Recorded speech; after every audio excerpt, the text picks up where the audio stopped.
Mayor, kunan namin muna kayo ng inyong pananaw, reaksyon sa katatapos na SONA ng Pangulo kahapon. Nabigyang daan niya yung usapin ng katiwalian sa bansa? Mayor? Yes, Laila, oo. In fact, yun ang pinakaunang kanya Mm-mm. topic niya, no? Mm-mm. Part ng kanyang speech yung tungkol sa mga katiwalian sa ating bansa. Mhm. Isa ko kayo sa, kung di ako nagkakamali, Glenn, naging opisyal doon sa ICI na binuo noon. Kaya lang may mga ilang concern si Mayor at hindi na rin siya nagtuloy doon. Ano bang nangyari doon sa Mayor, investigasyon at resulta nung mga sinagawa ninyong pagsisiyasat sa mga flood control projects sa iba't ibang mga lugar sa bansa? Well, alam mo, Laila and Glenn, Opo. 2 weeks lang ako doon. Ano? Oo 2 nga weeks po lang. At nung naumpisaan ko na yung investigation, kasi nga, ang designation ko doon was investigator and special advisor. Yes. Siguro nung lumalalim na yung aking investigasyon at yung Opo. mga nakikita, siguro may natataranta. Kaya on the 10th day, biglang nag-announce si Yusek Castro na hindi na ako investigador, special advisor na lang. Ayun na nga. Kaya kung ganun din lang ang aking role, Mhm. minabuti ko na mag-resign kasi wala na akong kwenta doon. Oo. I don't add value anymore to the mission and function ng ICI. Tama, oo. At doon ba sa pag-imbestiga mo, Mayor, lumulutang na bang pangalang Speaker Martin Romualdez? Kasi kahapon binanggit ito ni Pangulo, pero hindi niya binanggit ang pangalan, binanggit niya lang yung dating speaker. Pero doon sa pag-imbestiga mo, on your talaga pag-imbestiga, lumutang na talaga ang Martin Romualdez na isa sa mga arkitekto sa flood control scam na ito. Yes, consistent yan. Yung pangalan niya is very consistent. Okay. Pangalan ni former Speaker Romualdez. Okay. Yan, sila Saldico, Garjola, Mm-mm. at yung mga iba pang congressman dyan sa iba't ibang lugar. Bulacan, Contractor dyan kung sa tawagin? Mindoro, Contractor sila, dyan sa contractor. Davao Occidental, gano'n. Oo. Oh, okay. Marami, halos lahat ng sa mga nakikita naming mga dokumento, halos lahat ng lugar dito sa Pilipinas, halos pinakialaman ng nagkaroon ng anomalya at kalimitan, kasabwat, siyempre yung mga mambabatas. Unfortunately, yung mga mambabatas hindi pumipirma. Nangongolekta lang. Yes. Nangongolekta lang. Oo. Hindi pumipirma. Nagmamaleta lang. So, paano yun, Mayor? Paano natin mapapatunayan ngayon kung sa gagawing mga pagdinig, kung sakali mang mabubuksang muli itong mga pagsisiyasat tungkol sa mga flood control project? Kung walang pirma, sino ang maaring Habulin. madidiin dito? Mahirap talaga, challenge. Pero isang paraan dyan is talagang kasuhan yung mga kontraktor, kasuhan din yung mga DPWH, kasuhan yung ikulong at kaikulong silang lahat. At kung ikukulong silang lahat, ikulong sila doon sa mga ordinaryong city jail. Para at the end, pag naghihirap na sila, magsasalita na rin sila. Ayun, Pwede, Alam mo tama. kung meron din, another is, tingnan nila lahat yung mga, sino ang nagpa-release ng mga pondong ito. No? At makikita mo uli yung signature ng mga mambabatas dyan. Kaya kailangan talaga ng matinding investigasyon. Kasi may mga tradecraft sa investigation Yes, na hindi ko naman pwedeng banggitin dito. Tama. Oo. Kaya kailangan talaga, pero kung ang isang opisina na tulad ng ICI, tinanggalan mo ng investigative capability, walang kwenta yon. Kasi ang intention mo nga is maghanap nga talaga ng, ang kwenta mo nga is maghanap ng ebidensya. Pero kung Yes, tatanggalan mo ng investigador, ano pang gamit no? At actually, in the end, ng ginagawang pag-imbestiga, parang na-dissolve din. At sabi natapos na yung naging function ng ICI, Mayor. Ganun nga yun nangyari. Kaya kung titingnan mo yung mga cases, Apo. o kaya yung mga dokumentong na i-prepare ng ICI, puro referral. Puro referral lang. Aha. Hindi siya complete case investigation report. Na Okay. dapat ganun sana ang ginawa ng ICI kung meron siyang, kung hindi tinanggalan ng investigative capability. Apo. Kayo ba, Mayor, naniniwala na binanggit nyo kanina nga na consistent na sa pag-imbestiga, lumulutang ang pangalang Martin Romualdez, Saldico, Congressman Garjola. Kayo ba'y naniniwala na sila talaga yung pinaka-top level ng nakawang ito at walang kinalaman ng Malacanang dito? Or hindi sila gagalaw, sila Speaker Martin Romualdez, si Saldico at yung iba pa, kung walang go signal ng mas mataas sa kanila? Well, siguro maganda siguro kung ang ipapatawag dyan sila former USEC Adrian Bersamin Tama. o kaya sila Pandaman. former USEC Trajib Olaivar Opo. at siyempre yung ating DBM din, Secretary Pandaman, opo. at at iba pa. Iba pa, no? Kasi kung naman yan it is a public knowledge. Kaya lang, unfortunately, nobody would like to talk about it because it is an inconvenient truth. Oh, yes. Pansin ko din yun Mayor. Imagine, ang dating kalihim ng Department of Budget and Management and even yung ating dating Executive Secretary ay biglang nga napalitan during na ginagawa ang investigasyon ng ICI. Yes. Alam mo, isang matinding dokumento na kung makukuha mo talaga yung original copy niyan, ito yung raw files nung ginawa ni Cabral. Kasi yung nasa akin is a 19-page file na nagpapakita lang ng mga pondo na inalat sa mga legislative districts, sa mga congressman. Hindi kasali yung mga party list, hindi rin kasali yung mga senator, hindi rin kasali yung mga ibang mga cabinet secretaries, at may mga codes yun. Kung makuha nila, kung makuha yung original na document nun, matibay din na ebidensya, at at the same time, hindi siguro siya muna matatawag na material evidence, pero napakagandang lead yun for the investigators. Na yung document ba na yan, Mayor, hawak ni dating Yusek. officer o Yusek Cabral? Siyang nag-prepare nun Kasi nung kinonfront ko siya, nanginginig nga siya. 2 days before I resigned, I confronted si Miss Cabral during the hearing or interview ng ICI. At talaga doon, nanginig siya. Nanginig siya na gusto doon. Siguro nag-iisip siya, bakit?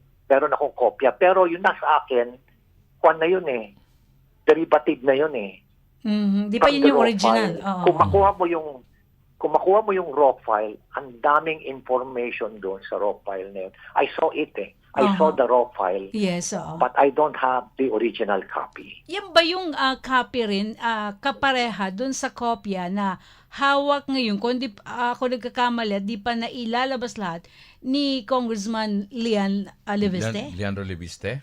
Tama. Same pa po yan? Most probably. Most probably, he has a copy. Pero until now, hindi pa ito nailalabas. Mukhang nag-aantay lang ng tamang panahon ang ating isang mambabatas dyan sa Kamara, Mayor. Kasi pag nilabas mo yan, mahahaluan ng politika yung impeachment.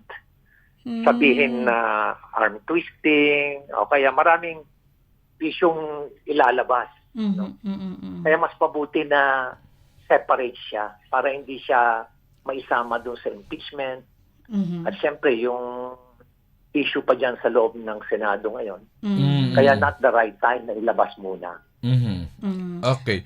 So, kung ating mapapasin dito, Mayor, parang ipinauubayan na ni Pangulong Marcos ang pag-imbestiga sa ombudsman. So para bang hindi na mag-imbestiga ba ito, Blue Ribbon?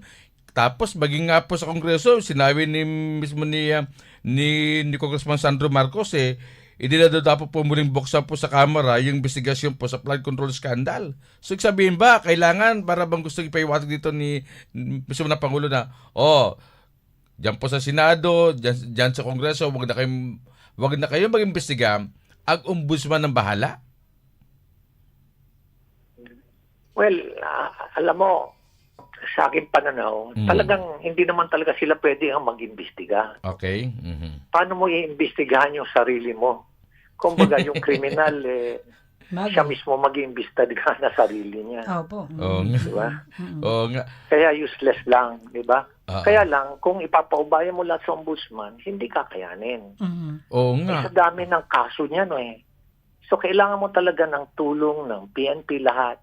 Aha. Dapat merong talagang isang malakihang directive Mhm. coming from the president na I want yung kumbaga yung resulta, konkretong action at measurable yung resulta. Let us say, I want for the next 3 months, Mm. I want 1,000 cases to be filed against all those involved in this infrastructure anomaly. Mm. Yung 1,000 cases na yan, siguro 1:200% pa lang yan. Opo. 1 out of the 200, 1:200 pa lang sa ratio in terms of ratio and proportion. Ganyan karami ang kaso. Kasi kung titingnan mo, siguro baka mahigit 200,000 yung anomalya dyan sa infrastruktura. 1,000 nga lang yung Dapat kailangan ganun may numero talaga para at least yun talaga yung target. May kailangan define the target, measurable yung progress, measurable din yung outcome, resulta. Yung naging initial investigation ninyo, Mayor, saang mga lugar ba yung napuntahan ninyo at napansin ninyo talaga na hindi ginawa at nagkaroon ng anomalya sa mga proyekto ng departamento ng DPWH? Well, doon sa mga napuntahan namin, limited lang yan. Diyan sa La Union, diyan sa Benguet, diyan sa Davao Occidental. Meron din kaming nakita rin diyan sa Davao City na nakita yung overpriced. Meron kaming nakita sa Ilocos Norte na even inform si Vice Governor Matthew na sarili ng lugar ni Senator Aimee gumawa pa sila ng kalokohan doon. Isipin mo, dineclare nila yung isang flood control project na force majeure, act of God. When in fact, nung tinanong ko yung mga tao, sinabi ng mga engineers doon ng DPWH, sir, kasi malakas po yung tubig dito. Hindi nila alam, kinausap ko yung mga nakatira doon. Sir, wala pong katotohanan yun. Wala pong malakas na tubig dito. Grabe, Sa kabila po yun, hindi po rito. Isipin mo yung mga yun na anomalya. Lalo pa kaya kung nakaikot kami mabuti sa Pampanga. Sa Pampanga, marami dyan. Kung napuntahan siguro namin lahat ng probinsya, Diyos ko. Lahat siguro may anomalya. Lalo dito sa Bulacan siguro, laging baha dyan at sa Bulacan, Mayor, Pampanga.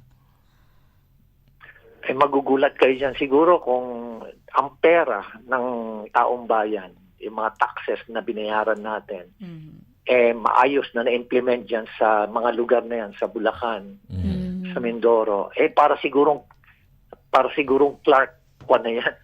Clark City na yan. Sa laki ng pera. Kaya lang yung mga naging Clark City, yung mga bulsa na mga magnanakaw na yan. Na mga mambabatas. At syempre, may mga kasabwat din sila mga local chief executive. Hindi naman natin pwedeng baliwalain. Okay. Mayor, kayo ba'y naniniwalang hilalaglag talaga ni Pangulong Marcos si Martin Romualdez? O wala siyang masabi ngayon dito? Kasi yun ang kanyang zona Kailangan niyang banggitin Kailan kasi yung mahiya naman kayo, 1 year na yun Ba't hanggang ngayon parang wala pang big piece? Kayo ba'y scripted ba ito? Naniniwala kayong ilalaglag niya talaga si Martin Romualdez? At naniniwala ba kayo na mayroon din bala si Martin Romualdez laban dito kay Pangulong Marcos? siguro now that the commitment is out in the open, he has to deliver it. Ganun ko na lang siguro sasagutin. Opo, opo. He has to deliver it. Diba? At kung si Romualdez, naidala niya, madali na rin yan dalhin yung mga, mas madali yung iba.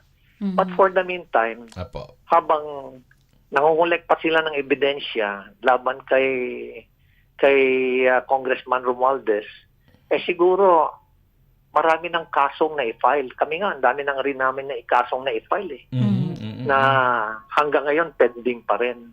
Di Grabe, pa. no? Hinihintay nga namin na sana may issue na ng warrant of arrest against this certain congressman or congressman para at least makulong na sila at maramdaman na nila yung Yung, maramdaman na nila. Oo. Mukhang ito nga, medyo matatagalan pa siguro yan. Ganitong naging pahayag.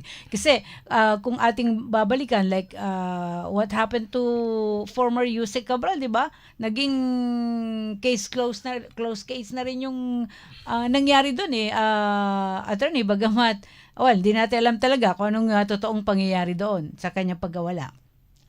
Mayor. Oo nga, sayang yun. Dinala niya sa kanyang hukay yung mga matitinding impormasyon at mga ebidensya. Pero malamang kung na-exploit yun, marami pa sanang nakuhang mga ebidensya doon sa kanyang mga computer, sa kanyang mga dokumento, halos lahat, kung mabilis sanang umaksyon. Kaya lang, for some reason, mahirap kasi kung walang mga nagdadirect o walang nag-orchestrate. Opo.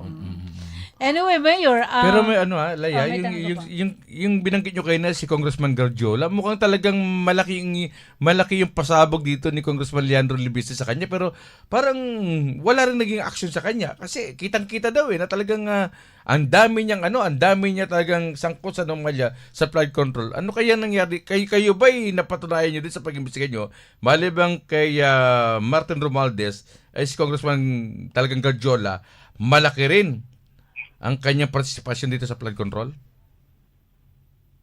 Ay, matindi. Kaya lang, ang gustong-gusto niyang project, yung mga solar lights, mga ganon.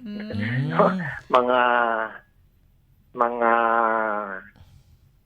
aside from yung flood control, yung iba. Kasi, nagagamit sa iba. No? Kuminsan, ang nangyayari lang sa kanila, middlemen lang sila Kasi kukunin ko kay saldi ko ng 15% ang ibibigay ko, ipapasa ko sa ibang congressman ng 25%. Laway lang ang puhunan, di mayroon siyang 10% kagad. Namamalengke kung ibig sabihin, ganun, Mayor. Namamalengke. Kasi like, ganyan daw minsan, may project ka, within their circle din lang. Kukunin nila tapos ibinebenta sa iba. Yan ang problema. Tapos yung congressman na nakakuha noon, kukuha pa rin doon, Mayor, kickback pa rin doon, di ba? Kasi 25% doon kay Garjola, paano sa congressman na bigyan ng project? Bahala na sa pumatong. Oo. Ganyan katindi. Ganyan ang naging livelihood program nila. Grabe, sa Kongreso. Oh. No? Yung mga magnanakaw, nagpapasahan ng kanilang mga ninakaw. Sila, business nga yan nila. Grabe, Kaya, di ba nakakapanggigigil, di ba? Tama, no? Yung pera ng taong bayan, yan yung mga taxes na binayaran nyo, pinaghirapan nyo. Tapos, kung ipamigay nila, kala mo utang na loob pa natin sa kanila. Oo, no? Nagpagawa ng kalsada, nagpagawa ng tulay. Pasensya na kayo, pero mga hayop na yan. Hindi, talagang grabe talaga yung pagnanakaw. Hindi, kung talagang makita mo, sila lang talaga nag-uusap no? Sila din nag-uusap niya sa Kongreso. May mga umaalma doon, medyo mga bata, di ba? Kaya lang, ano sa tingin nyo ang pwedeng gawin after ng lahat ng ito? O may mga sinasabi sa SONA, Mayor? Well, alam mo, dito natin matetes ngayon ang Pilipino kung matututo tayo. Kasi parating na naman yung eleksyon. No? Alam niyo ba na napakaaga pa lang pinag-uusapan na yung 2028. First time, Usually, 1 year before sa pag-uusapan yung election. Pero ngayon, 2 years pa lang.